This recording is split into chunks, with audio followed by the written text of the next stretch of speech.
Cálculo 21, por Juan Beltrán. Notas históricas. Aurelio Baldor. Primera parte. Aurelio Baldor, 1906-1978, el autor del libro que más terror despierta en los estudiantes de bachillerato de toda Latinoamérica, no nació en Bagdad. Nació en La Habana, Cuba, y su problema más difícil no fue una operación matemática, sino la revolución de Fidel Castro. Esa fue la única ecuación inconclusa del creador del álgebra de Baldor, un apacible abogado y matemático que se encerraba durante largas jornadas en su habitación, armado solo de lápiz y papel, para escribir un texto que desde 1941 aterroriza y apasiona a millones de estudiantes de toda Latinoamérica. El álgebra de Baldor, aún más que el Quijote de la Mancha, es el libro más consultado en los colegios y escuelas desde Tijuana hasta la Patagonia.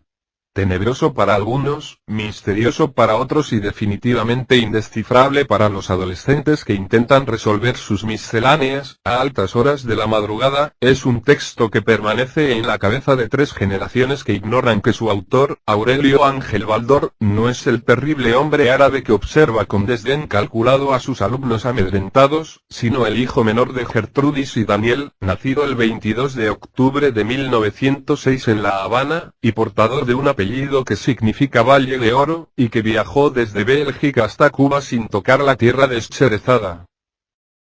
Baldor, el Grande. Daniel Baldor reside en Miami y es el tercero de los 7 hijos del célebre matemático. Inversionista, consultor y hombre de finanzas, Daniel vivió junto a sus padres, sus 6 hermanos y la abnegada nana negra que los acompañó durante más de 50 años, el drama que se ensañó con la familia en los días de la revolución de Fidel Castro. Aurelio Baldor era el educador más importante de la isla cubana durante los años 40 y 50.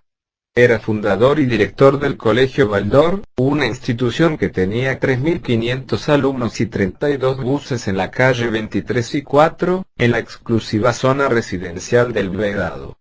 Un hombre tranquilo y enorme, enamorado de la enseñanza y de mi madre, quien hoy lo sobrevive, y que pasaba el día ideando acertijos matemáticos y juegos con números.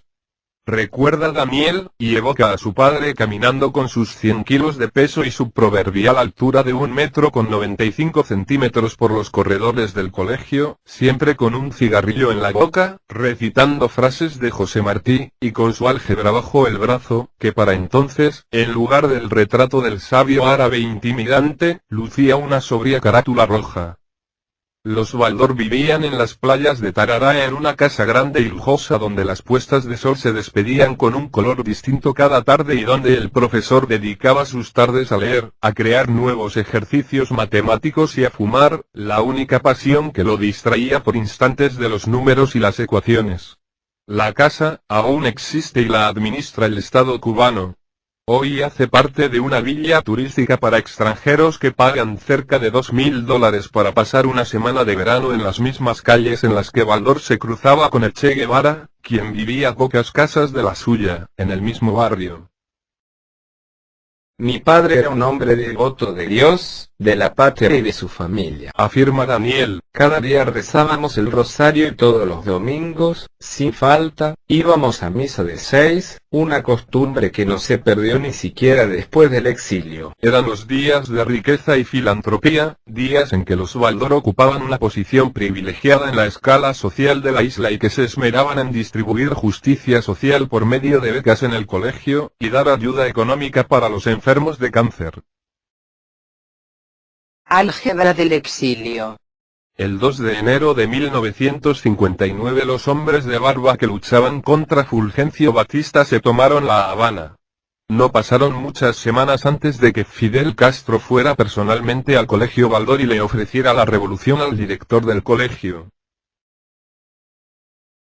Fidel fue a decirle a mi padre que la revolución estaba con la educación y que le agradecía su valiosa labor de maestro, pero ya estaba planeando otra cosa. Recuerda Daniel. Los planes tendría que ejecutarlos Raúl Castro, hermano del líder del nuevo gobierno, y una calurosa tarde de septiembre envió un piquete de revolucionarios hasta la casa del profesor con la orden de detenerlo. Solo una contraorden de Camilo Cienfuegos, quien defendía con devoción de alumno el trabajo de Aurelio Baldor, lo salvó de ir a prisión. Pero apenas un mes después la familia Baldor se quedó sin protección, pues Cienfuegos, en un vuelo entre Camagüey y La Habana, desapareció en medio de un mar furioso que se lo tragó para siempre. Nos vamos de vacaciones para México, nos dijo mi papá. Nos reunió a todos, y como si se tratara de una clase de geometría nos explicó con precisión milimétrica cómo teníamos que prepararnos. Era el 19 de julio de 1960, y él estaba más sombrío que de costumbre. Mi padre era un hombre que no dejaba traslucir sus emociones, muy analítico, de una fachada estricta, durísima, pero ese día algo misterioso en su mirada nos decía que las cosas no andaban bien y que el viaje no era de recreo. Dice el hijo de Baldor. Un vuelo de Mexicana de Aviación los dejó en la capital azteca. La respiración de Aurelio Baldor estaba agitada, intranquila, como si el aire mexicano le advirtiera que jamás regresaría a su isla y que moriría lejos, en el exilio. El profesor, además del dolor del destierro, cargaba con otro temor. Era infalible en matemáticas y jamás se equivocaba en las cuentas, así que si calculaba bien, el dinero que llevaba le alcanzaría apenas para algunos meses. Partía acompañado de una pobreza monacal que ya sus libros no podrían resolver, pues 12 años atrás había vendido los derechos de su álgebra y su aritmética a Publicaciones Culturales, una editorial mexicana, y había invertido el dinero en su escuela y su país. La lucha empezaba. Los Baldor, incluida la nana, se estacionaron con paciencia durante 14 días en México y después se trasladaron hasta Nueva Orleans, en Estados Unidos, donde se encontraron con el fantasma vivo de la segregación racial. Aurelio, su mujer y sus hijos eran de color blanco y no tenían problemas, pero Magdalena, la nana, una soberbia mulata cubana, tenía que separarse de ellos si subían a un bus o llegaban a un lugar público. Aurelio Baldor, heredero de los ideales libertarios de José Martí, no soportó el trato y decidió llevarse a la familia hasta Nueva York, donde consiguió alojamiento en el segundo piso de la propiedad de un italiano en Brooklyn, un vecindario formado por inmigrantes puertorriqueños, italianos, judíos y por toda la melancolía de la pobreza.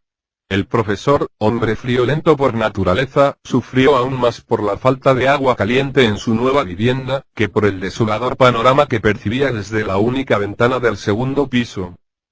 La aristocrática familia que invitaba a cenar a ministros y grandes intelectuales de toda América a su hermosa casa de las playas de Tarara, estaba condenada a vivir en el exilio, hacinada en medio del olvido y la sordidez de Brooklyn, mientras que la Junta Revolucionaria declaraba la nacionalización del Colegio Baldor y la expropiación de la casa del director, que sirvió durante años como escuela revolucionaria para formar a los célebres pioneros. La suerte del colegio fue distinta. Hoy se llama Colegio Español y en él estudian 500 alumnos pertenecientes a la Unión Europea. Ningún niño nacido en Cuba puede pisar la escuela que Baldor había construido para sus compatriotas.